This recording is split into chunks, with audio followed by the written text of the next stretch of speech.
ባላገሩ በሀገር ጉዳይ ባይተዋር አይሁን የፌደራል ተቋም ሰራተኞች የደሞዝና ጥቅማ ጥቅም ነገር ሁኔታውን ባገናዘበ መልኩ ይታይ። የጅቡቲ መንጠራራትና ከብር ጋር የጀመረችው ሰጣ ገባ ሳይንሳዊ ምላሽ ይሰጠው። የአሃዱ ሬዲዮ አቋም ሁኔታዎች የተሞላ በኢኮኖሚውም በፖለቲካውም በዲፕሎማሲውም በሰላምና ጸጥታ መልኩም አልፍ ጉዳዮችን በሉብኝ የሚል ትልልቅና አንኳር ጉዳዮች የሚስተናገዱበት ከሆነ ውሎ አድሯል። የኤሌክትሪክ ታሪፍን በተመለከተ ማሻሻያ ለማድረግ የኢትዮጵያ ኤሌክትሪክ ኃይልና የኢትዮጵያ ኤሌክትሪክ አገልግሎት ማቀዳቸው ምን ውጤት ይኖረዋል? በብሔረሰብ ደረጃ አልተወከሉም የተባሉ ብሔር ብሔረሰቦች ማንነትና በብሔር ተዋጽኦ መቀጠርና መሾም ማን ተቀንሶ የትኛው ተሸጋሽጎ ይከወናል የሚለውና ሌሎችም ሁሉ አነጋጋሪ ቢሆኑም በዕለቱ አቋማችን ግን ከሰሞኑ ገንዘብ ነክ ጉዳዮች ጋር አያይዘን የመንግስት ሰራተኞች የደሞዝ ጭማሪ ጉዳይ በኢትዮጵያ በጀት በኩል አድርገን የጅቡቲን የወደብ ላይ እንቅስቃሴ ክፍያዎች ላይ የብርን መባረር ነገር አጣቅሰን ከኢትዮጵያ ወጣ ካልንም አይቀር የሶማሊላንድን የሀገርነት እውቅና በተመለከተ የምትሰጠውን አስተያየት አንስተን ለኢትዮጵያ ምን ማድረግ ይገባታል የሚለውን እንመለከትበታለን። ባለፈው ዓመት በሰኔ 27 2015 ላይ የመንግስት ሰራተኞችን የደሞዝ ጭማሪ አስመልክቶ የህዝብ እንደራሴዎች ሆናችሁ አገልግሉብኝ ብሎ በመረጣችሁ ተወካዮች መደበኛ ስብሰባ ላይ ለወደፊት በሂደት ይታያል የሚል ምላሽ የተሰጠበት ነበር።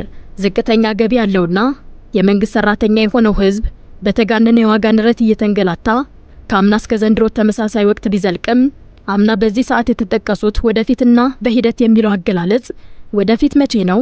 ሂደቱስ እንዴት ነው ማስባሉ አይቀርም። እርግጥ ነው ስለ መንግስት ሰራተኞች የደሞዝ ጭማሪ ተገቢነት ሲነሳ ለሰሩበት ክፍያ ያላገኙ ለለፉበትም እንዳልተከፈላቸው የመንግስት ሰራተኞች ነገሩ የቅንጦት ቢመስልም የኑሮ ሁኔታ ግን ችግርን ከችግር አበላልጦ የሚተውበት አይደለምና ችግሮች ሁሉ እንዳፈጣጠራቸው መፍትሄ ማግኘት ይጠበቅባቸዋል። አምና በዚህ ሰዓት በተመሳሳይ አውድ ውስጥ የተነጋገረው ምክር ቤቱ ከገንዘብ ሚኒስትሩ ለመንግስት ሰራተኛው የደሞዝ አለመጨመር ጎን ለጎን ዘይትና ስንዴ ላይ ቅናሽ ለማድረግ ቢሰራም የመንግስት ተቀጣሪው ችግርም ያን ያክል ባይሆንም መጠነኛ ፎይታ እንዲሰጥ የሚያደርግ መፍትሄ እንደታሰበበት ለምክር ቤቱ ማስረዳታቸው ይታወሳል። ሁኔታዎች ግን እንደታሰቡት ሳይሄዱ ዘይት ከአምናው ዋጋ ባለበት አንዳንዴም ጥቂት ከፍና ዝቅ ያለ ለውጥ ስንዴም በዳቦነቱ ሲታይ ካለፈው ዓመት ጨምሮ መታየቱ ለመንግስት ሰራተኛው ደሞዝ ካለመጨመሩ ጋር ተደማምሮ ህይወቱን አወሳስቦታል። በእርከን እየተለካ ይሰጥ የነበረው የደሞዝ እድገት መቅረት ባለፈው ዓመት በገንዘብ ሚኒስትሩ ቃል የተገባው የሲቪል ሰርቪስ የፖሊሲ ሪፎርም ለውጥን በተጠቀሰው ልክ አለመተግበር ጥቃቅን ጥቅማ ጥቅሞችን የተንተራሱ ሽርፍራፊ ብሮችን በመስጠት ማለፍ ሁሉ የመንግስት ሰራተኛውን ያልታደጉ ናቸው። በጀቱ 1 ትሪሊዮን ተጠግቶ መገኘቱ ገበያው ላይ ምንም አይነት ማረጋጋት አለማሳየቱና ቁጥሩን ብቻ ለጥጦ ማሳየቱ ቀርቶ ተጨባጭ ለውጥ እንዲያመጣ ያስፈልጋል።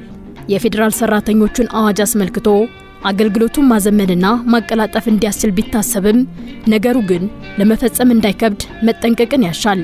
ከሁሉም የሚከፋው ግን የገንዘብ እንቅስቃሴ ያለባቸው ተቋማት የደሞዝ ጭማሪ አለመደረጉ ለሙስና ማጋለጡ፣ ለብልሹ አሰራር መግፋቱ፣ ወደ ተቋማቱ የሚሄዱትን ዜጎች ላልተገባ እንግልትና ምዝበራ ማጋለጡ አይቀሬ እንደሚሆን የሚሰጋው አሃዱ የዜግነት መብታቸውን ፍለጋ የሚሄዱ ኢትዮጵያውያን እንዳይበደሉና የተቋሙ ሰራተኞችም በኑሮ ጫና እንዳይጎዱ የደሞዝ ጭማሪው በአጠቃላይ ገበያው ላይ ንረት በማስከተል የራሱ አሉታዊ ጫና ቢኖረውም መሰረታዊ ፍላጎቶቻቸው ላይ ድጋፍ በማድረግ ጤፍና ዘይት፣ ስንዴና ሽሮ የመሳሰሉትን በተቋማቸው በኩል እንዲያገኙ በማድረግ ያለባቸውን ጫና መንግስት ለመጋራት ይጣር ሲል አቋሙን ይገልጻል።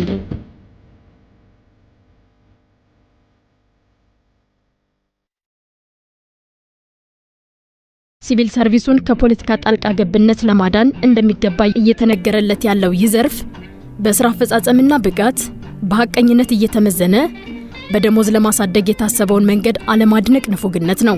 ጠንቃቃና ክፍተት ያልበዛበትን ሰራተኛ መፍጠር በሀገር እድገትና ልማት ላይ አዎንታዊ ተጽዕኖን ፈጥሮ የተሻለ ገቢን ተቋሙ እንዲያገኝ አስችሎ መገኘቱ ለፌደራሉ ሰራተኞች ተጨማሪ ገቢ ማግኘት መቻልን የመንግስት ሰራተኞች ሊያስቡበት እንደሚገባም ጥርጥር የለውም።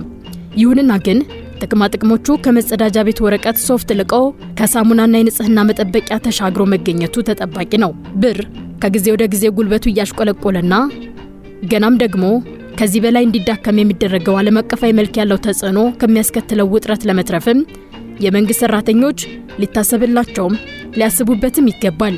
በዚህ የብር ጉልበት መዳከም የተነሳ ከሰሞኑ ከግብይት እንቅስቃሴውና ከወደባ ይሄድልኝ ያለችው ጅቡቲ ነገርም አስተዛዛቢም አሳዛኝም ክብረነክም ጭምር እንደሆነ የታዘበው አሃዱ ኢኮኖሚያዊ ትርጓሜውን የተረዳ ዲፕሎማሲያዊ ክፍተቱን ያጤነ ሀገራዊ ክብርን የሚያስጠብቅ ውሳኔን ይፈልጋል። ኢትዮጵያ የውጭና ገቢ ንግዷ በጅቡቲ ላይ የተጠጋ ሀገር እንደመሆኗ መጠን ከዚች ሀገር ጋር የሚፈጠሩ የትኞቹም ሁኔታዎች እንደየተፈጥሯቸው ተጽዕኗቸው የማይናቅ ነው።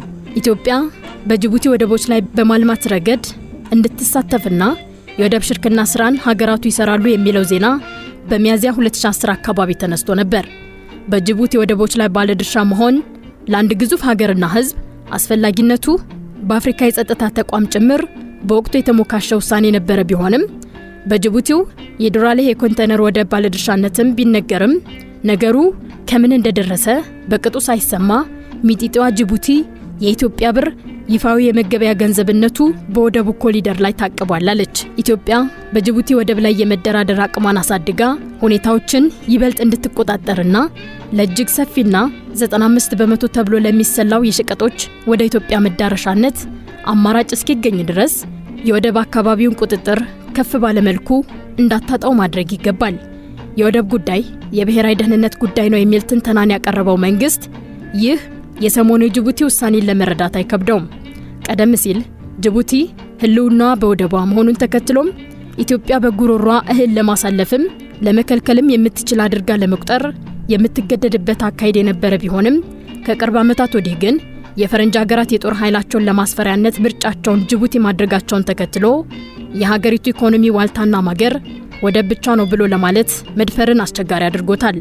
ለዚህም ነው አሃዱ ይህንን የወደብ ዙሪያ ውጥረትና ርግበት በሚገባ መረዳት እንዲገኝ የምጣኔ ሀብት ባለሙያዎቹ የኢትዮጵያ ማሪታይምና ሌሎችም ሁኔታዎች ለአስፈላጊውን ትንተና ለመንግስት በመሰንዘር ከጅቡቲ ወደብ የብር መባረር ምን ሊያስከትል ይችላል? ውሳኔውን ኢትዮጵያ ማስቀልበስ ትችላለች ወይ? ካልሆነ በሸቀጦች ንረት እየተንገላታ ያለውን ባለቋሚ ገቢና ደሞዝ እንደማይጨመርለት የተነገረው የመንግስት ሰራተኛ ኑሮ በምን ያክል ያከብደዋል የሚለው ከወዲሁ ተፈርቶ አስቀድሞ ጥንቃቄ ይወሰድበት ሲል አቋሙን ይገልጻል።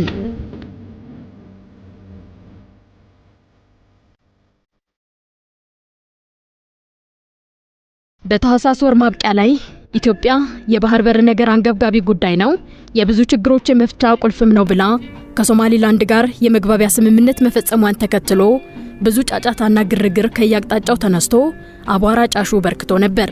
ነገሩ ላይ ለማብራራትና የተገቢነት ወሰኑን ለማስረዳት መንግስት በዚያ ሰሞን ላይ ጥረት አድርጎ የነበረ ቢሆንም ከተወሰነ ጊዜ በኋላ ግን ውሾን ያነሳ በሚል ጸጥታው ነግሷል።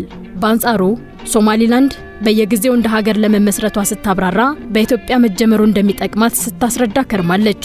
በዚህ ሰሞንም ከዘ ኢኮኖሚስት ጋር ቃለ መጠይቅ የነበራቸው የሀገሪቱ ፕሬዝዳንት ሙሴቬኒ ይህንኑ የኢትዮጵያን ቀዳማይ እንደ ሀገር የማወቅ አዋጅ ነጋሪት አድርገው ስሟን ጠርተውታል። የዚህ ሀገር ባለስልጣናት እንደሚሉት በአንድ ወር ጊዜ ውስጥ ሶማሊላንድ እንደ ሀገር እውቅናን እንደሚያገኙ በእርግጠኝነት ሲናገሩ መሰማታቸውም ቀጥሏል። በዚሁ ሰሞን ላይም ሶማሊላንድ በፕሬዝዳንቷ ሐሰን መሐመድ በኩል በደካማነትና በፍርስራሽ የተሞላ ተደርጎ የሚቆጠረውን የጦር ኃይላቸውን እንደ አዲስ እያደራጁ መሆናቸውን ይፋ አድርገዋል። ከወራት በፊት ምናልባትም የሶማሊላንድና የኢትዮጵያ መግባቢያ ሰነድ ጉዳይ ከመነሳቱ ጥቂት አስቀድሞም የጦር መሳሪያ ግዢ ማዕቀብ የተነሳላት ሶማሊያ በአልሸባብ መተራመሷ ባልተገታበት ግን ደግሞ ሀገራዊ ደህንነቷን አስጠብቆ ያከረማትን የኢትዮጵያ ሰላም አስከባሪ ሰራዊት እንዲወጣላትም እየጠየቀች ባለችበት ሁኔታ ላይ ቀጥላለች። በዚህ ሁሉ መሃል ግን የኢትዮጵያ ሕዝብ ከኢትዮጵያ መንግስት እነዚህ ሁሉ ሀገራት ጋር ምን እየሰራ ነው የሚለው ምንም አልተባለበትም። በሰበር ዜናነት የተነገረው የወደብ ማግኘት ነገርም በመደበኛ ዜናና መረጃነት እንኳን እየተብራራ ለመሆኑን ለምን የሚለው አሃዱ ወራት ያስቆጠረው የመግባቢያ ሰነድ ከምን እንደደረሰ ከሶማሊላንድ ሰዎች ሳይሆን ከኢትዮጵያ ባለስልጣናት ይነገር፣ ለሀገር ጉዳይ ባለሀገሩ ባይተዋር አይሆን ሲል አቋሙን ይገልጻል።